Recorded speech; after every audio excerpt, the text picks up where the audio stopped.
Familia querida, el Señor les bendiga y les guarde. La sabiduría de Abigail, Primera de Samuel 25, 14 al 22. Pero uno de los criados dio aviso a Abigail, mujer de Nabal, diciendo: He aquí David envió mensajeros del desierto que saludasen a nuestro amo, y él los ha zaherido. Y aquellos hombres han sido muy buenos con nosotros, y nunca nos trataron mal, ni nos faltó nada en todo el tiempo que anduvimos con ellos, cuando estábamos en el campo. Muros fueron para nosotros de día y de noche, todos los días que hemos estado con ellos, apacentando las ovejas. Ahora pues reflexiona y ve lo que hay de hacer, porque el mal está ya resuelto contra nuestro amo y contra toda su casa, pues él es un hombre tan perverso que no hay quien pueda hablarle.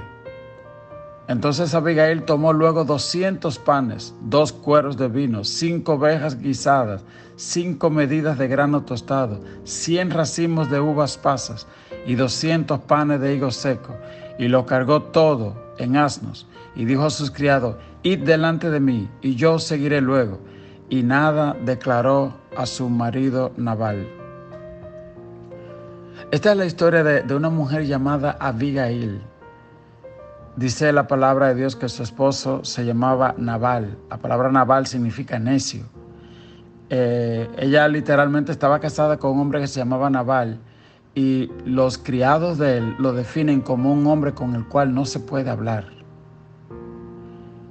¿Eres tú uno de esos hombres con los que no se puede hablar? ¿O una mujer con la que no se puede hablar? En el campo mío decían cuchillito de palo. Es decir, hay personas que son explosivos, pero hay personas que son calculadoras.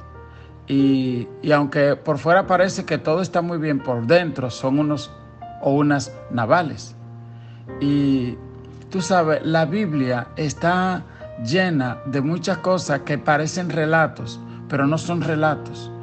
Eso habla de los preceptos, de los estatutos, de los decretos, de los caminos de Dios. Y yo quiero que usted le preste siempre mucha atención cuando usted lee una historia, para que entienda. Dicen en diplomacia, dicen que en diplomacia es más lo que no se dice que lo que se dice.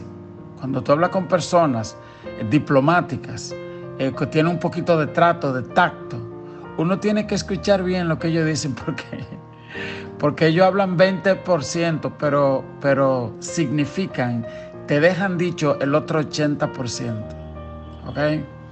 Entonces, cuando uno lee una de estas historias bíblicas, uno tiene que poner mucha atención y tú tienes que preguntarte, en esta historia, esta es la historia, este es el contexto histórico. Tú tienes que preguntarte también cuál es el significado profético, y tienes que preguntarte qué es lo que Dios me está diciendo en medio de este versículo.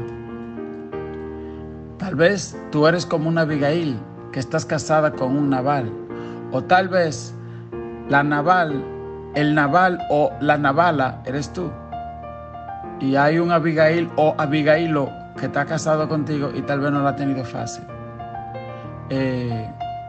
O tal vez eres un miembro de una iglesia o una miembra de una iglesia de los que los pastores tienen que arrancarse la cabeza, ¿ok? Porque no hay forma, ¿entiendes? Entonces, a veces venimos con situaciones de los hogares y así mismo llevamos esas situaciones al matrimonio. Hay personas que piensan que, bueno, yo no aguanto a mi papá, yo me voy a casar porque mi papá tal cosa, y nunca se sujetaron en sus hogares, y eso mismo llevan al hogar, ¿entiendes? Entonces yo escuché a una persona una vez que dijo: cuando uno no pasa uno de los procesos, una de las pruebas de Dios, está condenada a repetirla. Por eso el pueblo de Israel, escuche bien, duró 40 años en el desierto. Y vuelvo y le digo, cuando usted lee cosas tan sencillas como esa historia de Israel, tú tienes que ver, mira, pero si Adán y Eva, por ejemplo, cuando hicieron eso, lo echaron del huerto del Edén, ¿cómo creo yo que yo voy a andar en pecado? Si la Biblia dice no te emborraches, yo me emborracho, no mientes, yo miento.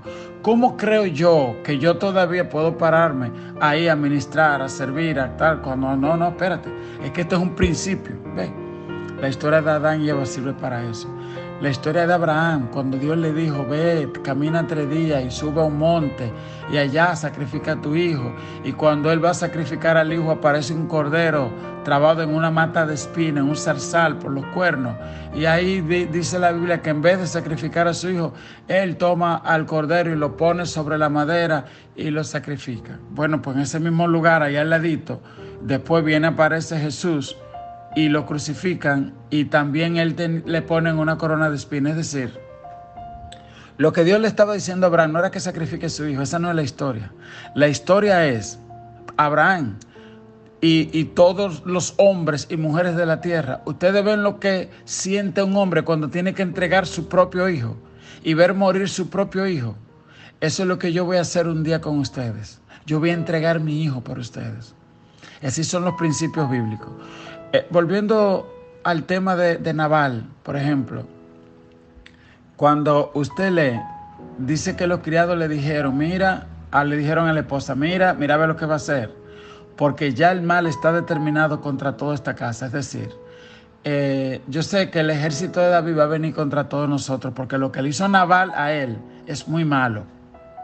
Entonces dice la Biblia que Abigail rápidamente da instrucciones para corregir el mal.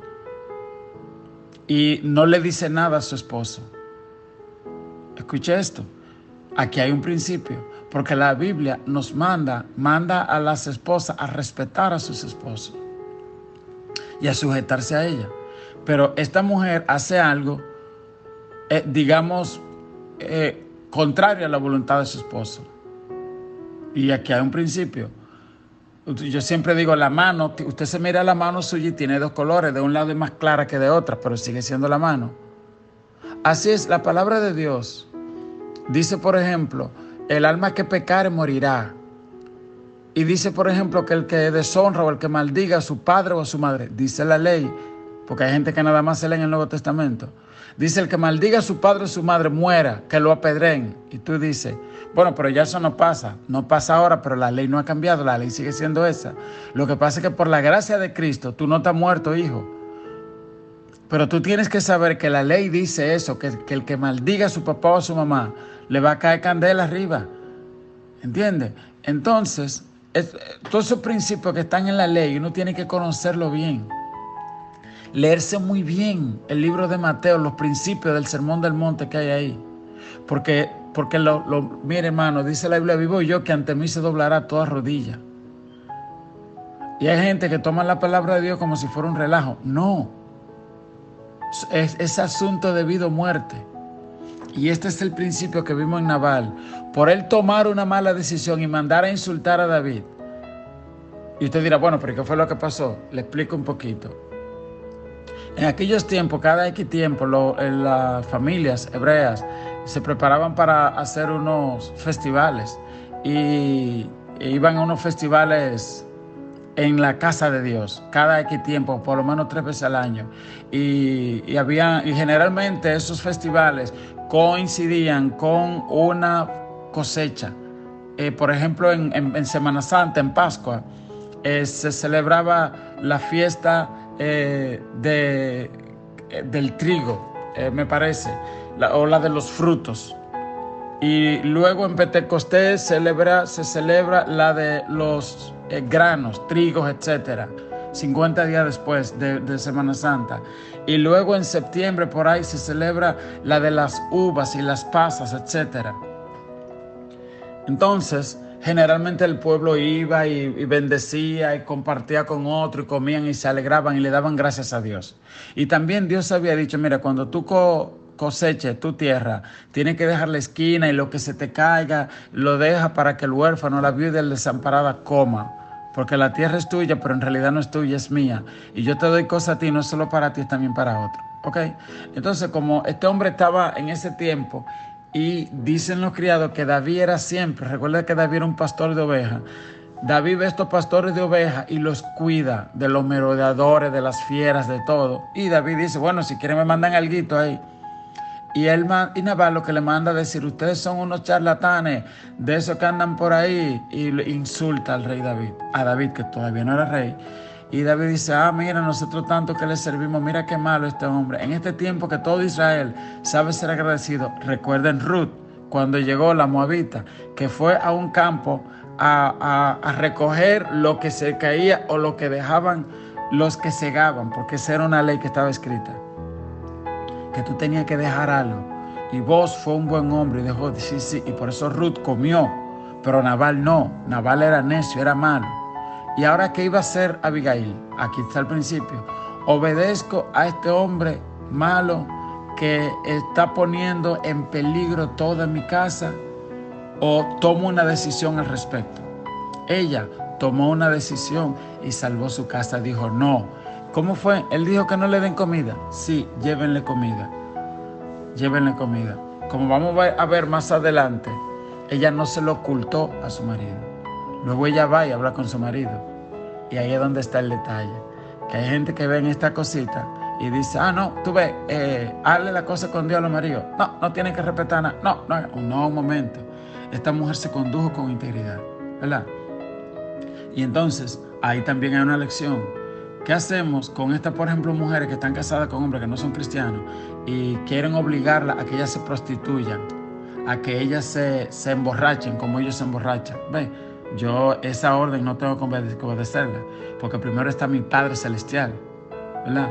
Y entonces un hombre y una mujer se casan bajo la supervisión.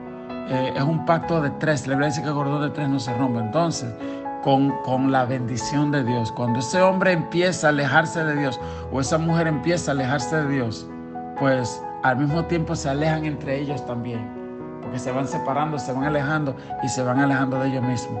Y en vez de los principios de Dios, ya empiezan a meterse los principios del otro.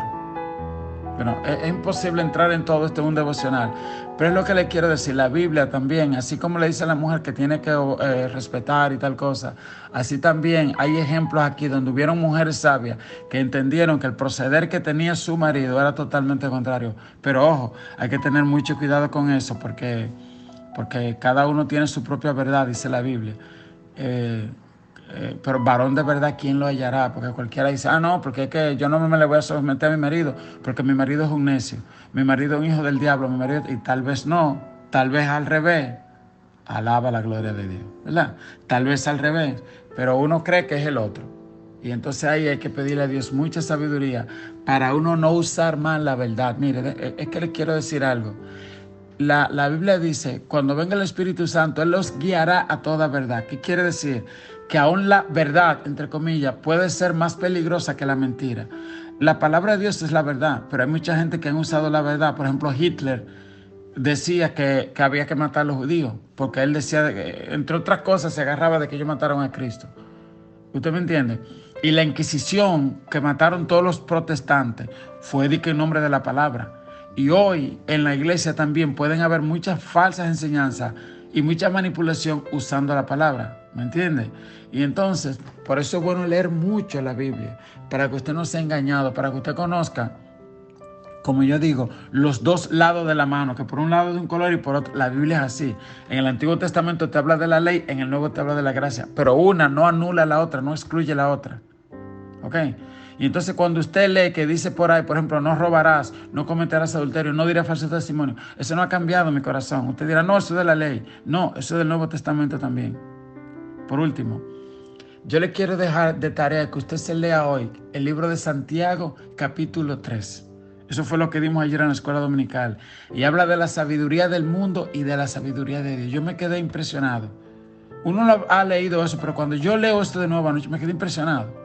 Porque dice, no, es que hay gente que son muy sabios, pero la sabiduría que usan es mundana. Y ahí describe la sabiduría mundana. Casi al final del capítulo, no deje de leer eso. Y luego habla de la sabiduría celestial. ¿Cómo es la sabiduría celestial? Y usted ve que esta mujer tenía esa sabiduría celestial. No el tigueraje que tenía la esposa de Acab, ni el tigueraje que tenía la esposa de aquel rey que al final tuvo que buscarse una Ruth. ¿Ve? Y la historia de hoy nos habla también de un marido que se llama Nabal, que realmente, por Dios, iba a hacer que toda su casa se destruya. Aquí hay mucho que aprender. Yo voy a concluir con los versículos que faltan. Dice la Biblia en el verso 20, Estamos leyendo en 1 Samuel 25:14. Y montando un asno descendió por una parte secreta del monte. Y aquí David, sus hombres, venían frente a ella y ella le salió al encuentro. Y David había dicho: ciertamente en vano he guardado todo lo que éste tiene en el desierto, sin que nada le haya faltado de todo cuanto es suyo. Y él me ha vuelto mal por bien. Así haga Dios a los enemigos de David y aún les añada que de aquí a mañana de todo lo que fuere suyo no he de dejar con vida ni un varón. Oiga el desastre que venía David a hacer contra aquella familia por un hombre llamado Nabal, que en realidad era muy necio. Que el Señor nos ayude a tomar decisiones sabias, a usar la palabra correctamente. A veces le pedimos: Señor, dame un carro, Señor, dame un trabajo, Señor, dame esto. Y luego el Señor nos lo da. A veces insistimos tanto que el Señor nos lo da, a veces en tan voluntad permisiva, no perfecta, porque Él estaba esperando algún cambio, un crecimiento, un desarrollo, pero Dios dijo: mira, déjame como quiera darle el trabajo para que los hijos no pasen hambre. Y se lo da. Pero después que le dan el trabajo ya no quiere venir a la iglesia, ya se aleja de Dios, ya se cree que es la gran cosa, ¿verdad? Porque es que no estaba listo, mi hijo. Pero Dios, y tú tienes que darte cuenta: mira, fue por misericordia que Dios me dio esto. Y yo tengo que tener mucho cuidado de cómo me conduzco hacia los míos en mi casa, hacia afuera. En fin, este es un poquito de lo que nos enseña esta palabra de hoy, la sabiduría de Abigail. Que el Señor nos ayude en este tiempo a las mujeres ser Abigailes, mujeres sabias, a los hombres a no ser como Nabal. Y también a tener mucho cuidado, porque David, digamos, por un ultraje que le hicieron, iba a destruir toda una familia. Usted ve, a su nombre, y entonces no es que tampoco eso estaba bien. Yo voy a destruir toda una familia porque me dijeron que no una cosa. Espérese. Por eso le digo, aquí hay muchísimas cosas que entender. Más tarde, cuando usted analiza la vida de David, aún Joab y muchos hombres que le causaron mucho mal a David, él no dictó muerte contra ellos. Pero aquí uno ve que él todavía estaba medio inmaduro. Usted me está entendiendo lo que le estoy diciendo. Por eso digo que la Biblia te enseña mucho, porque uno ve el antes y el después de los hombres. Y uno dice: pero mira cómo fulano evolucionó, cómo maduró, cómo cambió. Así que yo también, el Luis Soto de ayer, el Luis Soto de hoy tiene que ser más sabio, más inteligente, más prudente que el Luis Soto de ayer. Dios le bendiga, Dios le guarde.